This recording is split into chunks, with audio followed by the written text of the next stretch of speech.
根据德国民进网周刊报道，德国联邦外交部起草了对华新战略草案，绿党籍外长要求将与中国的经济合作进一步与中国的人权状况挂钩，在未来，尊重人权将成为塑造双边经济关系的决定性因素。德国外交部已向其他部委提交了一份长达59页的德国政府对华战略草案，将在数天内对草案进行投票。中国的人权状况将对德国与中国的经济合作产生更大的影响。文件内容显示，维护人权将在德中两国未来经济关系中起决定性的作用，并指出经济发展和人权并不矛盾。这份对华战略文件具体谈及所谓新疆和西藏的人权状况，要求对投资担保采用严格的标准。据说每个公司和国家最多可以获得30亿欧元的投资担保。另外，还在考虑对环境标准、社会标准和避免供应链中的强迫劳动进行更深入的审查。对出口业务发放贷款的标准也应收紧。针对中共侵犯人权的问题，该战略草案甚至没有排除严厉制裁的可能性。在谈到制裁时，该草案指出，在欧盟框架内，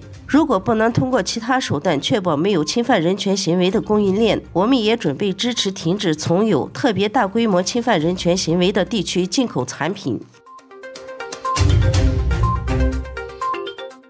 2021年7月，一家中资企业完成了对英国最大芯片厂的收购。不过，本周三，英国政府改变了心意，要求这家中资企业出售所持有的股份，理由是威胁英国国家安全。11月6日，英国商务大臣沙普斯表示，将阻止安氏半导体对芯片厂的收购，以防止潜在的国家安全风险。安氏半导体总部位于荷兰，但由中共半国有企业文泰科技所有。起初，安氏只拥有纽波特14%的股份，但到了2021年7月，安氏将股份增加到了100%。2022年初，英国政府根据一项新生效的法律，对这项交易进行了严格的审查。该法律允许政府阻止敏感部门的收购和投资，并具有追溯力。11月16日，英国商务大臣沙普斯发布了最终命令，要求安氏公司在指定的期限内，按照指定的流程出售纽波特晶圆厂的至少86%的股权。11月9日，德国也叫停了中共对德国2家芯片厂的投资。中共在世界各地对芯片厂的收购屡屡碰壁。英国首相苏纳克表示，将采取强有力的行动，抵御来自中共的威胁。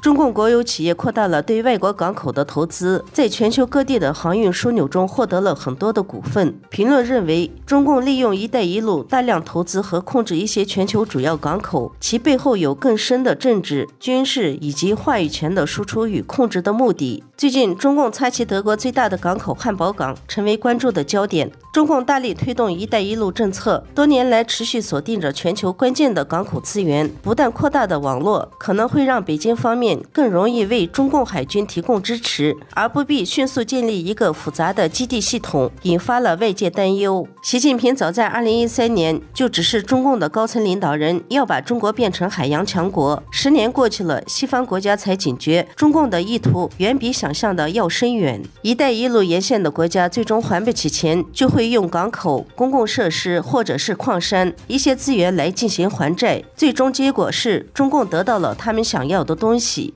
学者认为，西方国家一直都以为中共的一带一路是亏本生意，并没有重视和警惕中共的整体战略。报道指出，中企持有股份的全球港口数量已达到了100多个，包括美国的迈阿密、休斯顿、长滩、洛杉矶和西雅图。中共海军舰艇也在其中32个港口进行过港口停靠或技术停留等活动。报道披露，大约30家中企参与了全球港口收购行动，他们大多数是国有企业。